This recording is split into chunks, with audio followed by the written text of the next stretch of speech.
विकास दुबे की गिरफ्तारी के बाद उसे उज्जैन से कानपुर में पेशी पर ले जाते वक्त उसका एनकाउंटर हो गया।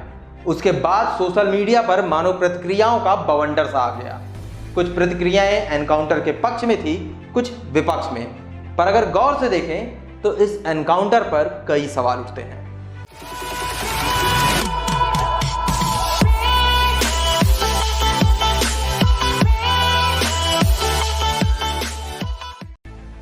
जय हिंद, नमस्कार साथियों, मेरा नाम है शिवेंद्र द्विवेदी और आप देख रहे हैं सीडीएम इंडिया का खास कार्यक्रम सुकून मिलेगा। चलिए फटाफट मैं आपको इस पूरे घटनाक्रम की टाइमलाइन बता देता हूं। 3 जुलाई को कानपुर के विक्रम गांव में 8 पुलिसकर्मियों को मार दिया जाता है, जिसका मुख्य आरोपी विकास दुबे था।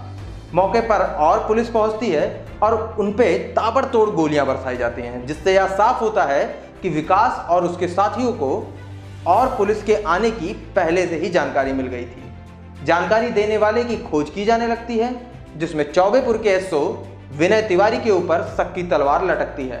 बाद में मीडिया के दबाव में उनको गिरफ्तार कर लिया जाता है, क्योंकि महोदय सभी पुलिस वालों को आगे कर खुद वहां से भाग गए थे। साथ ही खोजबीन के दौरान और कई लोगों के नाम सामने आते हैं। इस दौरान विकास दुबे और उनके साथी वहां से भाग निकलते हैं और फरार हो जाते हैं। बाद में उनके सहयोगी दयाशंकर अग्निहोत्री को पुलिस द्वारा पकड़ लिया जाता है और आगे चलकर उनके एक और गुर्गे अमर दुबे का भी एनकाउंटर कर दिया जाता है। वजह बताई जाती है कि पुलिस की गाड़ी में हवा कम थी और हवा भरते वक्त अमर दुबे वहां से भागने की कोशिश कर रहा था, जिसकी वजह से पुलिस ने उसका एनकाउंटर कर दिया। फिर यह खबर आती है कि विकास दुबे को दिल्ली के फरीदाबाद इलाके में देखा गया है। फिर पुलिस की तमाम कोशिशों के बावजूद विकास दुबे उनकी पकड़ में नहीं आता। बाद में पता लगता है कि वह दिल्ली से बाहर किसी और शहर में छिपा है। कई घंटों के बाद एक खबर आती है कि विकास दुबे को उज्जैन के महाकाल मंदिर में देखा गया है। फूल माला देने वाले एक व्यक्ति दुकानदार ने पुलिस को खबर दी। मौके पर पुलिस पहुंचती है और उसको गिरफ्तार कर लिया जाता है। गिरफ्तारी के दौरान वह जोर जोर से चिल्लाने लगता है कि मैं विकास दुबे हूं, कानपुर वाला। अब यह सवाल उठता है कि विकास की गिरफ्तारी एक प्लान के तहत हुई थी या पुलिस ने उसे अपने तरीके से पकड़ा।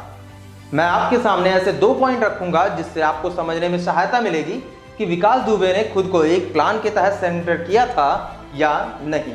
पॉइंट नंबर 1, विकास दुबे यह जानता था कि अगर वह यूपी पुलिस के हाथों आ गया तो उसका एनकाउंटर कर दिया जाएगा, तो उसने उज्जैन में सरेंडर करने का फैसला किया। पॉइंट नंबर 2, विकास को पता था कि महाकाल मंदिर में चारों तरफ सीसीटीवी कैमरे लगे हैं और अगर वह लाइव सीसीटीवी कैमरे के सामने सरेंडर करेगा तो पुलिस उसको मार नहीं सकेगी, क्योंकि वो कैमरे में रिकॉर्ड हो जाएगा। और उसने सोचा होगा कि इसी का फायदा उठाते हैं। वो वहां गया और अपने आप को पुलिस को सौंप दिया। साथ ही वह जोर जोर से चिल्लाने भी लगा कि मैं विकास दुबे हूं, कानपुर वाला। वह क्यों चिल्ला रहा था? मुझे लगता है कि विकास दुबे चाहता था कि लोग उसको गिरफ्तार होते हुए देखें कि पुलिस उसे ले जा रही है और लोगों का ध्यान उस पर जाए। गिरफ्तारी के बाद उज्जैन पुलिस ने कानपुर से आई एसटीएफ टीम को उसे सौंप दिया और कानपुर पुलिस उसको कानपुर ले जा रही थी, जहां रास्ते में डिवाइडर से टकराकर गाड़ी पलट जाने की वजह से एक्सीडेंट हो जाता है। और उसके बाद विकास दुबे पुलिस की बंदूक लेकर भागता है, जिसके बाद जवाबी कार्रवाई में वो मारा जाता है। यह कहना है पुलिस के आला अधिकारियों का। पर इस एनकाउंटर पर बहुत सारे सवाल हैं जो निकलकर सामने आ रहे हैं। सवाल नंबर 1, एक न्यूज चैनल के द्वारा रास्ते में विकास दुबे की गाड़ी को दिखाया जाता है, जिसमें विकास दुबे व पुलिस के अधिकारी बैठे थे। वह गाड़ी थी सफारी स्ट्रॉन्ग और वारदात में पलटी गाड़ी थी TUV 300। इस पर यह सवाल उठता है कि क्या रास्ते में विकास दुबे की गाड़ी को बदला गया था, जिस पर आला अधिकारियों का कहना था कि कोई गाड़ी नहीं बदली गई थी। तो अगर ऐसा था तो ये किसी रोबोटिक फिल्म की तरह है, जिसमें सफारी स्ट्रॉम TUV 300 के रूप में बदल जाती है। यह रही गाड़ी जो कि घटना से पहले चैनल में दिखाई गई थी, और कैमरा तो झूठ नहीं बोलेगा।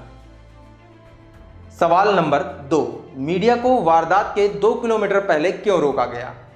पुलिस ने कहा कि रूटीन चेकिंग और सुरक्षा को ध्यान में रखते हुए उन्हें रोका गया।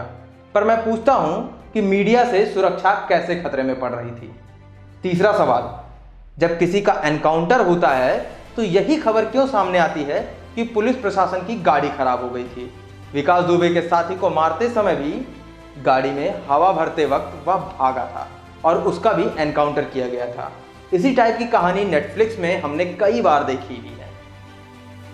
सवाल नंबर 4, विकास दुबे एक बहुत बड़ा अपराधी था।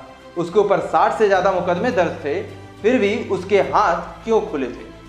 और जिस पुलिस बल के साथ वो था उन्हें ब्लैक कमांडो के लेवल की ट्रेनिंग प्राप्त होती है। उसने उनसे बंदूक छीन ली। वैसे ये बंदूक रखते कहां हैं जो हर कोई लेकर भागने लगता है? मैं विकास दुबे के लिए कोई संवेदना या हमदर्दी नहीं रखता। जिसने देश के 8 पुलिस वालों को मार दिया हो उसको मौत की सजा ही मिलनी चाहिए, मगर जुडिशरी सिस्टम के तहत, ना कि ऐसे एनकाउंटर से। आज विकास दुबे जैसे दोषी लोगों को एनकाउंटर में मार दिया जाता है। कुछ लोग खुश हो जाते हैं, तालियां बजाने लगते हैं, मिठाइयां खिलाने लगते हैं और यहां तक कि ये भी बोलने लगते हैं कि ये एक उचित न्याय हुआ है। पर मैं ऐसे लोगों को बहुत ही भोला भाला और सीधी सादी सोच वाला इंसान समझूंगा। कैसे? मैं बताता हूं। हमारे संविधान में सेपरेशन ऑफ पावर का सिद्धांत रखा गया है, जिसमें 3 प्रमुख स्तंभ हैं: विधायिका, कार्यपालिका और न्यायपालिका, जिसका अपना अपना काम है और वो एक दूसरे को चेक बैलेंस किया करते हैं। हम इन स्तंभों को नहीं गिरा सकते। मैं मानता हूं कि हमारी जुडिशरी थोड़ी कमजोर है, उसमें मामले देर में सॉल्व होते हैं, मगर एनकाउंटर उसका समाधान नहीं है। अभी आज ये एनकाउंटर एक दोषी व्यक्ति पर हुआ है जो कई वर्षों से अपराध की दुनिया में संलिप्त था, मगर हम इसी तरह जस्टिस ऑन रोड को बढ़ावा देंगे तो व्यवस्थाएं बिगड़ जाएंगी। आज दोषी को सजा मिली है, कल हो सकता है पैसा, प्रमोशन और पब्लिसिटी के लिए बेगुनाह को मौत हो जाए। जस्टिस पुलिस का काम नहीं है, उसके लिए न्यायपालिका है। इस वक्त उत्तर प्रदेश में 800 से ज़्यादा फेक एनकाउंटर के मामले चल रहे हैं। मुजरिमों के अंदर पुलिस का डर इसी प्रकार होना चाहिए कि वे जुल्म करने से पहले 1000 दफ़ा सोचें और डरें, लेकिन ये सब न्यायिक प्रक्रिया के तहत हो, जिससे कि आगे से हमारे जवान किसी और विकास दुबे जैसे के हाथों से ना मारे जाएं। उसके लिए विकास दुबे जैसे सभी लोगों पर कड़ी कार्रवाई हो, क्योंकि राजनीतिक पार्टियों की गोद में बैठे कई विकास दुबे अभी भी हमारे समाज में घूम रहे हैं। अब वक्त आ गया है कि ऐसे लोगों को पार्टियों से हटाकर अपराध मुक्त देश बनाया जाए। जो नेता खुद दागी हो वो भला जनता की मदद क्या करेगा? मैं प्रधानमंत्री जी और यूपी सीएम से अनुरोध करता हूं कि ऐसे लोगों को उनका असली आईना दिखाकर तत्काल उन्हें जेल भेजें, ताकि राजनीतिक कचरों का भी सफाया हो सके। मैं इस घटना में शहीद हुए जवानों को नमन करता हूं और उनके परिवार के लिए प्रार्थना करता हूं। साथ ही अगर आपने हमारे चैनल को अभी तक सब्सक्राइब नहीं किया है तो कृपया करके कर लें, ताकि ऐसे मुद्दों पर आपकी नज़र लगातार बनी रहे।